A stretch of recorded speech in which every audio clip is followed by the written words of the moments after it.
Well, I mean, wrestling it's so exciting at this point in time. Never in my wildest dreams when I first started training to be a pro wrestler 13 years ago. I'll be in my 14th year, July this year. Never would I have ever thought that the WWE would be holding a tournament in England to crown the first ever UK champion. So to be a part of that was absolutely mind-blowing.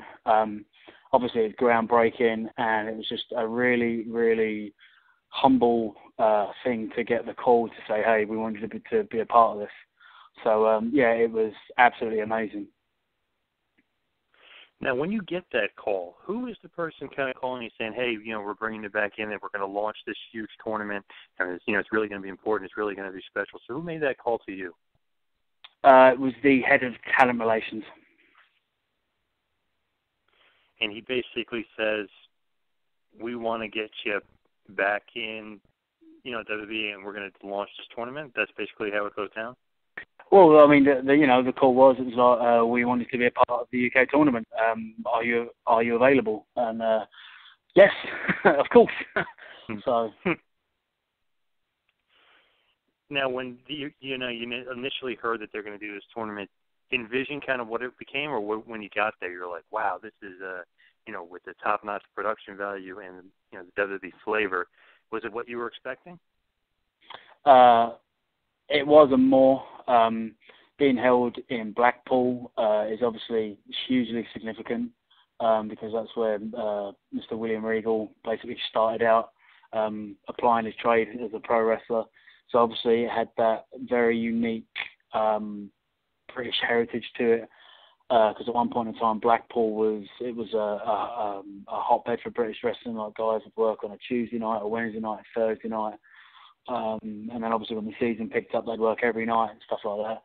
And I mean, that was the first time I've been to Blackpool. I mean, you can put a pin on a map of England and Europe, and pretty much I've wrestled there. So for me, it was the first time being there.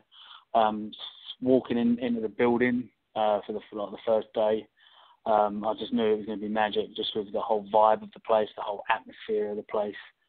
So yeah, it was what I expected and more. The most remarkable thing, obviously, you throw in the WWE production value, and that is a great aspect of it.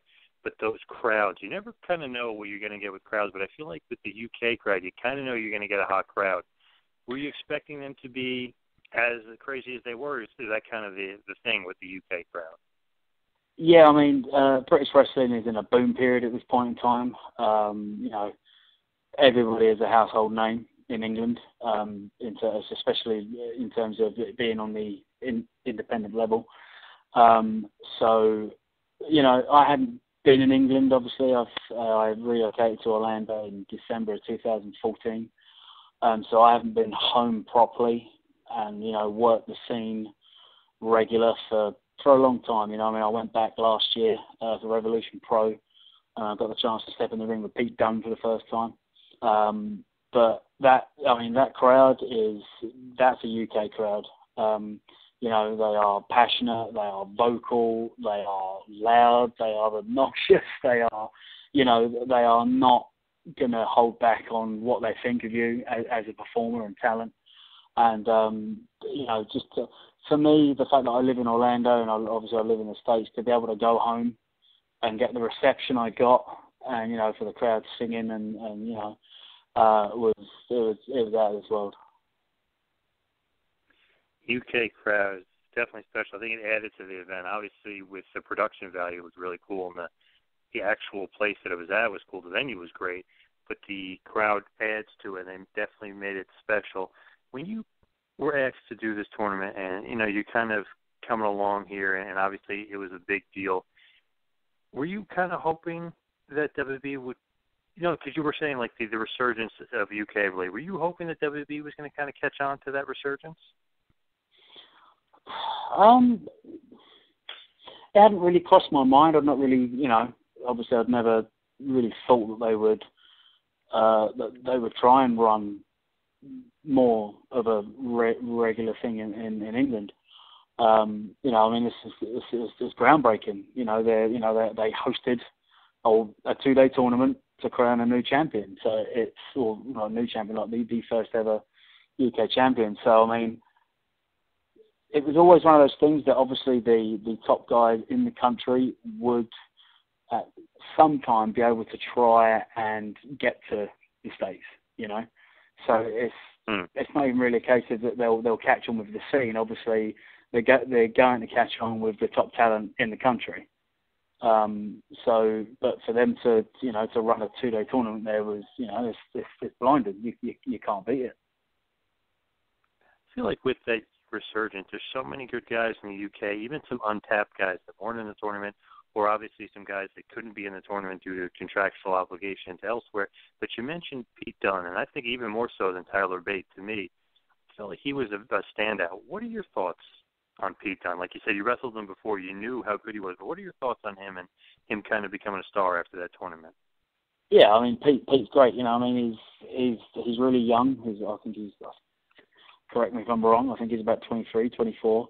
But he's been to Japan. He's plied his trade and worked on his craft around the world. I had the pleasure of stepping in the ring with him for the first time last year, and there's no hype with Pete because obviously no one really, British wrestlers aren't hyped up because obviously we don't get the exposure that someone like who is in Ring of Honor would, for instance, here in the States.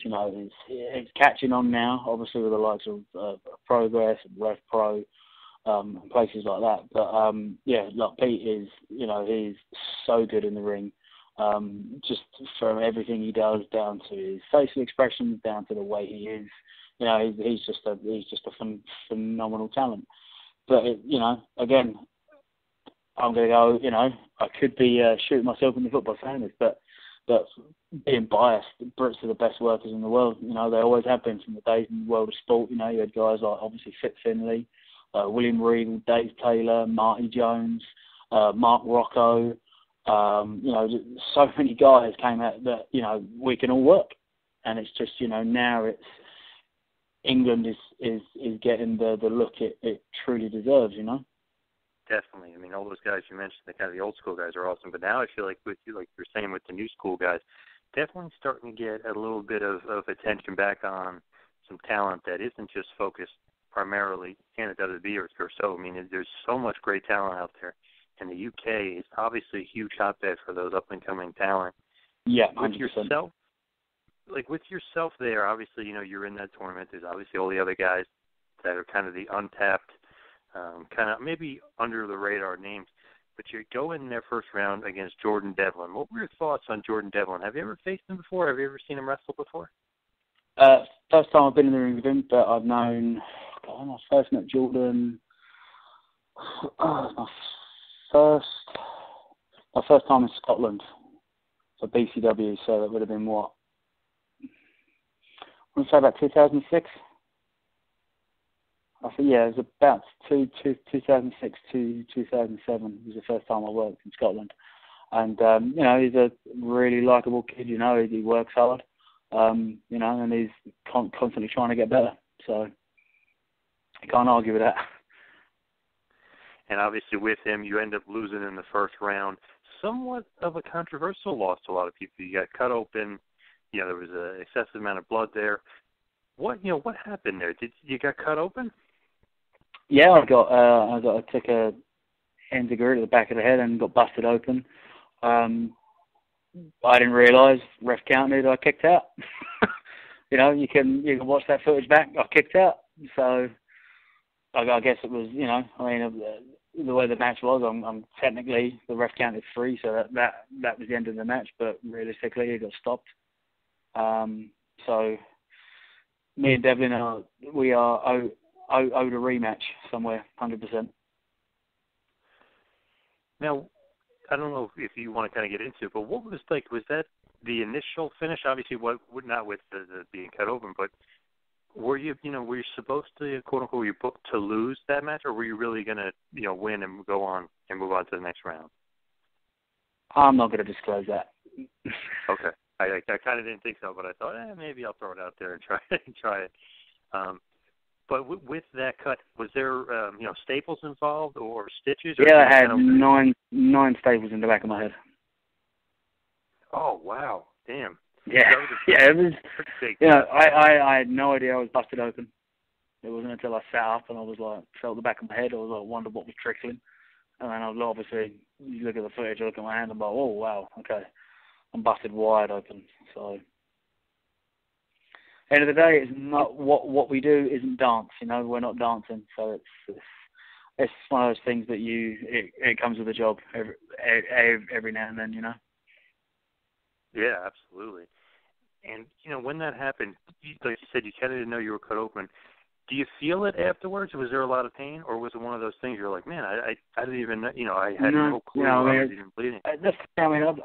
I boxed from a really early age, so I'm, used to taking a knock, and I get split, and everything like that. So it was just I just had, I had no idea. It wasn't until obviously that the ref and the doctors brought attention to it, and I was like, oh, all right. But yeah, there was no pain. The nightmare to sleep on, because obviously I would roll, and as soon as I would lay on the stable, it would wake me up. But yeah, apart from that, there was no real bad damage sort of thing. And how are you feeling today? I feel fine. What was kind of cool about that in a way, obviously, you don't see a lot of blood anymore in wrestling. Obviously, the ref puts on the gloves and they kind of, do what they will. And sometimes they stop the match. Sometimes they don't. It kind of depends on the situation and kind of the ref's call. But what I thought was cool was Michael Cole and Nigel McGuinness were really playing it up, like you said, that you kicked out. Did you kind of like that little caveat there where it's almost like an open door? It's like, I don't know if you really lost that match. Well, yeah, that's the thing. It's if you listen to the crowd, they gave their opinion on the night. I kicked out. If you look at the footage, I kicked out. So yeah, I as the fan, as most fans, I'm sure most fans would agree. We need 5 more minutes. So that was great and that was cool. I love that because the crowd obviously, I can safely say they wanted you to win, or at least they wanted 5 more minutes. Did that at least end up feeling pretty good to you? It felt great it felt really, really, really good. Because at the end of the day, if it wasn't for the fans' support, then we couldn't do what we do. We wouldn't be able to ply our trade. We wouldn't be able to, pack out a building and do what we love doing as performers. For me, the fact that I moved, because at one point in time, like I was, if you go back to the mid 2000s, like there wasn't, Doug Williams had just, he'd just signed. I think he was in Japan a lot, and then obviously he'd just started working for TNA, so he really wasn't in the country.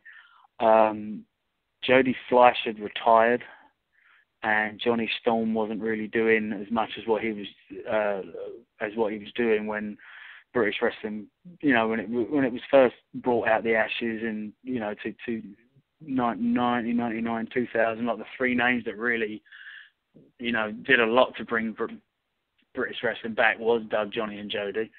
But when I broke in, they weren't around, and not to toot my own horn, but I was the only one who was good enough to be able to work all the American imports that were being flown in. So, at one point in time, I was the man in England, and moving here, and obviously, I got signed to developmental in 2012.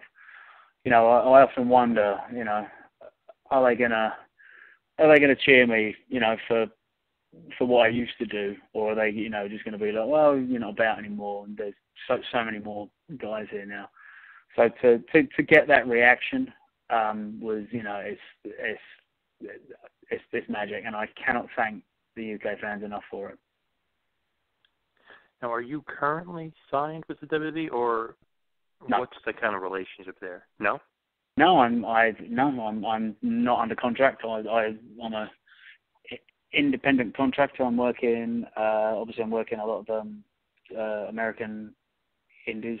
I've just started going back for Revolution Pro. Back there the weekend after the UK tournament, and I got the chance to work Jay White from New Japan, which was a fantastic experience and a really, really good match. So yeah, no, I'm not under contract to anyone.